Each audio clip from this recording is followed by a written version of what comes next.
घ्या please. Sir, मागच्या काळामध्ये जे नगरपालिकेचे लोक होते त्यावेळेस पण आपणच होतात मागच्या काळामध्ये निधी वगैरे देणारे, त्यांना पुरवठा करणारे, तर त्यांच्या कामाबद्दल आत्ता जे आक्षेप घेण्यात आलेला आहे तर आज सुद्धा आपणच आहात, त्याच्यावर काय म्हणाल आपण?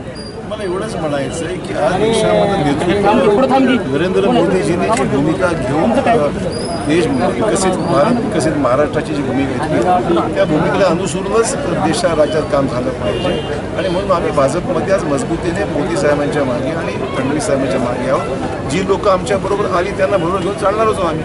सर, आता अजून एक वक्तव्य केलं होतं की या ठिकाणी स्वच्छ निर्मळ जे काही चारित्र्य आहे त्या चारित्र्य संपन्न व्यक्तींनाच आम्ही या ठिकाणी नगराध्यक्ष पदाचा उमेदवार आम्ही जाहीर करणार आहोत। नेमकं कोण जाहीर उमेदवार आहे? असं आहे की अजूनही आमच्याकडे अर्ज येणं सुरूच आहे, मोठ्या प्रमाणात प्रतिसाद आहे आणि आम्ही सर्वांचं भेटणार आहोत। 6-7 तारखेच्या आसपास सर्व इच्छुक उमेदवार ज्यांनी अर्ज केला आहे पक्ष त्यांना भेटणार आहोत। त्यांचं मनोगत ऐकल्यानंतर मग तो निर्णय जिल्हा आणि प्रदेश पातळीवर होईल। पडणार तो उमेदवार देगलूरचा असणार आहे का बाहेरचा?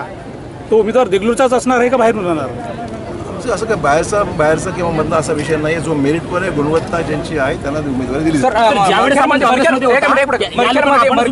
एक सभा झाली होती त्या जाहीर आढावा बैठकीमध्ये प्रताप पाटील चिखलीकर यांनी आरोप केला होता की आतापर्यंत काँग्रेसची सत्ता तुमच्याकडेच होती, त्यामुळे इथला विकास त्यांनी केलेला नाही, मीच विकास या ठिकाणी खेचून आलेला असं त्यांनी आरोप केलेला आहे। कोण प्रताप पाटील? दुसरा महत्त्वाचा विषय सर, आता तुम्ही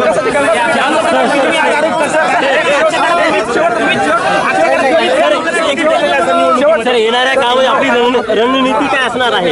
येणाऱ्या काळामध्ये आपली काय भूमिका असणार आहे निवडणुकीच्या? भूमिका भाजपला बहुमत महाराष्ट्रामध्ये मिळावं, नांदेडमध्ये मिळावं। कोण कोण पक्ष प्रवेश करणार होते या संदर्भात आज चर्चा केली नाही? आज चर्चा आमदारांच्या बद्दल कोणाची नाराजी नाही, माझी अजिबात